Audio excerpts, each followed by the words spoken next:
Hi guys, I thought for this week's video I would bring you along to show you my grocery haul from the Easter Veg shop.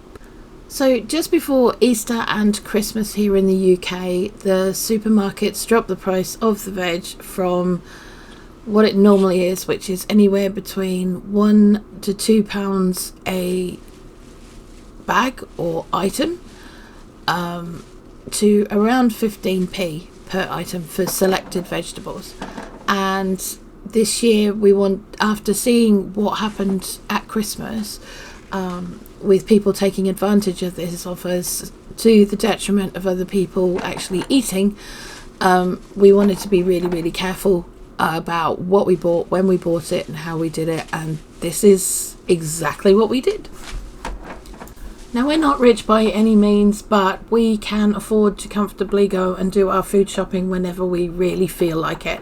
It doesn't mean that we go mad, and it doesn't mean that we buy a lot of overly priced items, but what it does mean is that when offers like this come up, we can happily, if needs be, leave it go, if that's what we wanted to do.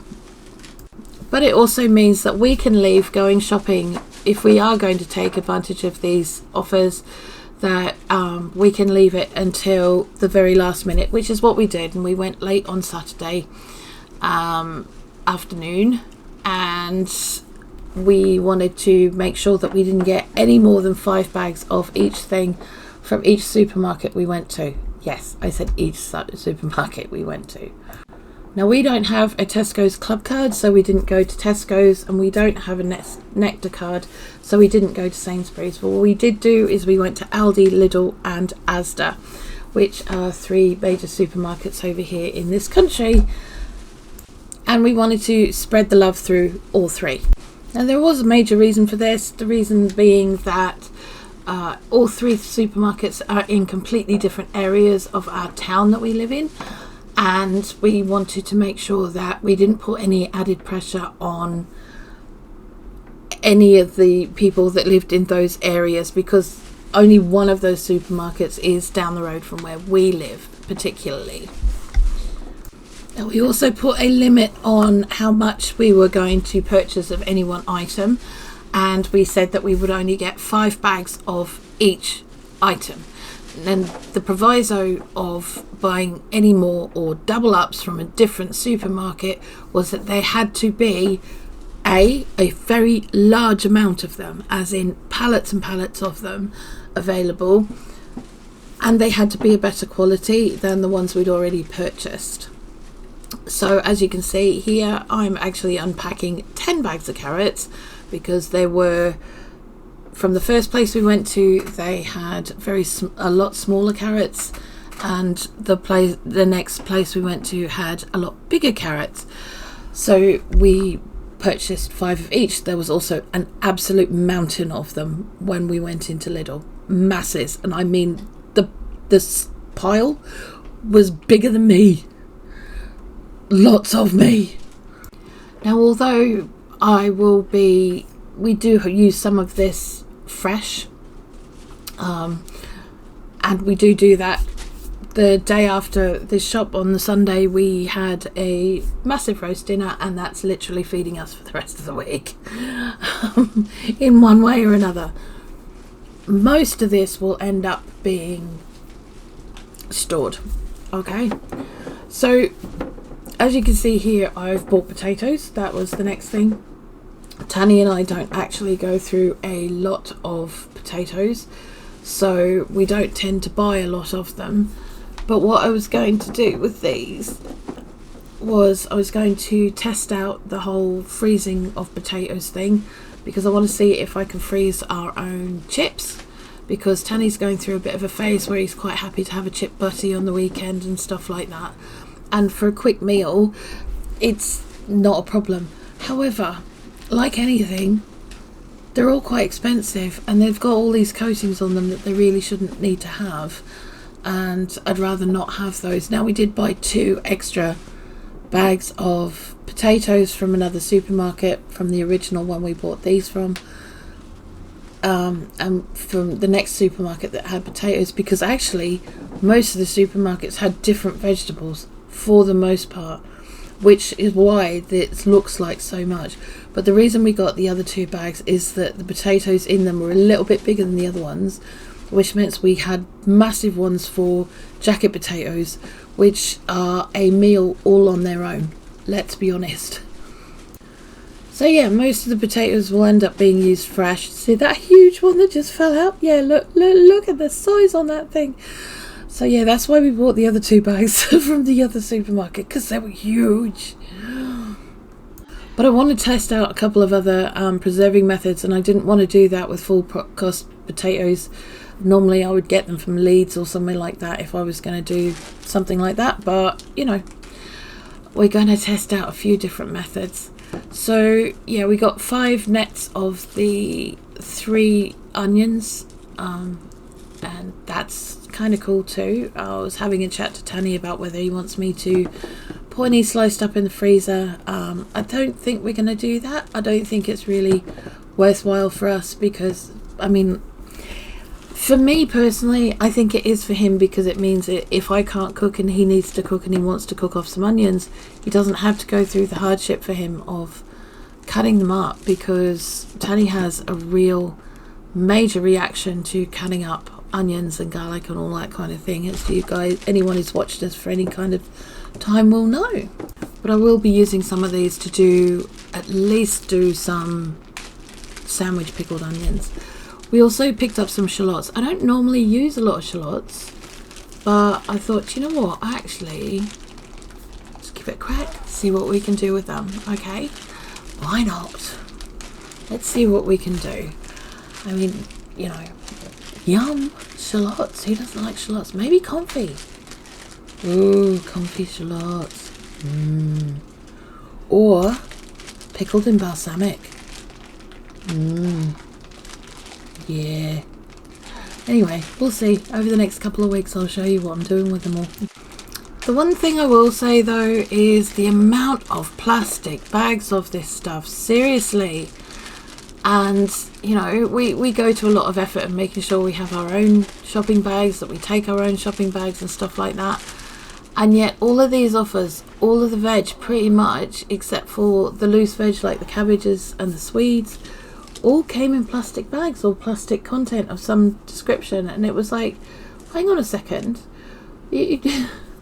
one of our shopping bags was filled with plastic bags, and yet we are being told that, you know, the plastic bag we take shopping is the problem. Okay, alright, whatever.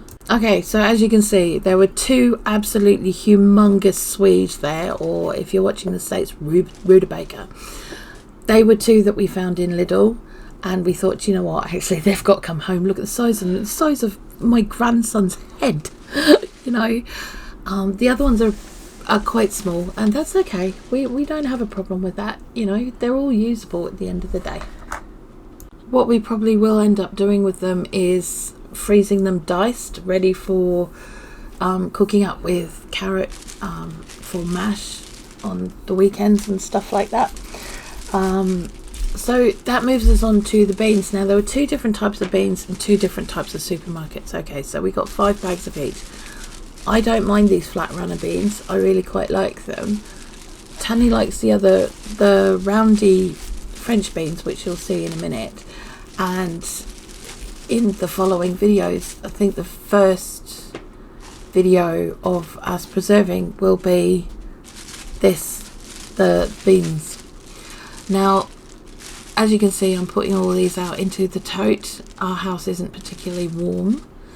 We didn't have the heating on over the weekend at all. In fact, I'm sitting here doing this on Tuesday morning and I am shivering a little bit. It's not warm, okay?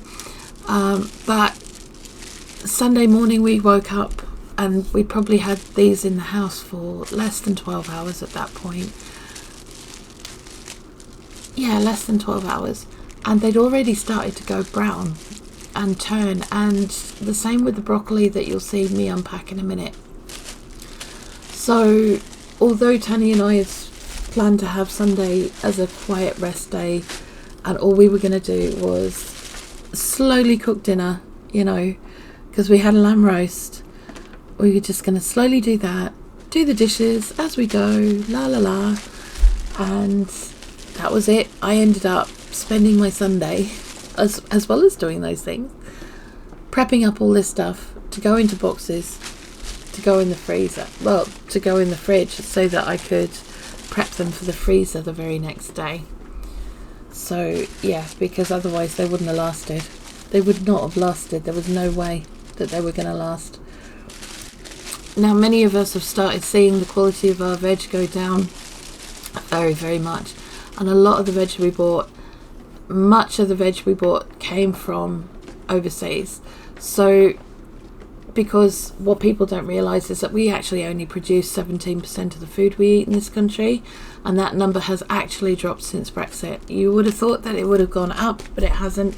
It's actually gone down due to the extortionate costs of running greenhouses and hothouses and all of that kind of thing, and fuel costs, etc. Farmers are actually just going, do you know what, it's just not worth our while, because the supermarkets aren't paying us the money that we deserve. And of course, you know, the supermarkets keep putting the prices up, but you know, people just don't have the pay to do it because they're not getting a living wage at the end of the day. So there's a lot of some swings and roundabouts with this, and it's quite sad. As you can see there, that broccoli there has started already going yellow by the time we got home. Yeah, so that was us discussing the fact that it actually has to be fixed up pretty much straight away. So while Tanny was in one of the stores, he also went to the reduced section of the fruit and veg area, and he found a couple of cucumbers and 5 bags of conference pears for 10p each. So he brought back 5 bags of the pears and 2 of the cucumbers, because we don't like stripping the shelves as some do. Oh, and we also got five bunches of spring onions as well. We've used some of them at this point, and the rest have gone in the fridge as they too are turning. It's ridiculous. So yeah, we did do what we needed to do, and we got what we thought was reasonable for our family. If our lot had come over for dinner, to be honest, a lot of this would have gone. A lot of it would have gone, because we've got, you know, 6 kids between us plus grandchildren. You know, there's a lot of people there that would have got fed all at once, and probably half of this veg would have disappeared in just one foul swoop. So I don't feel bad about what we purchased. I don't feel bad about how we did it. I feel like we did it ethically and using our Pacific moral compass whilst doing this shopping. The question again came up in some of the preserving groups about, you know, going and doing all this, and I actually spoke up this time and said I'd like to see if some of you guys were actually being a little bit more thoughtful than you were over Christmas, and thankfully there was quite a lot of support for that. Other people had said that they hadn't been saying anything because, you know, they were worried about what the kickback would be, and I honestly at this point I don't care. So end of the day, we got our fresh veg, and we also got enough to stock up a little bit for the next few months, and honestly we saved a lot of money doing it, but we also did it in a way that isn't going to take the food off somebody else's table either. So I don't feel bad about it, and we can feel good about the fact that we've done our shopping in a good way. Now, if you've enjoyed this video, please do give it a thumbs up, and, you know, subscribe to the channel if you haven't already, and yeah, leave us a comment. Let me know what you think, and I will see you guys again very, very soon. Bye.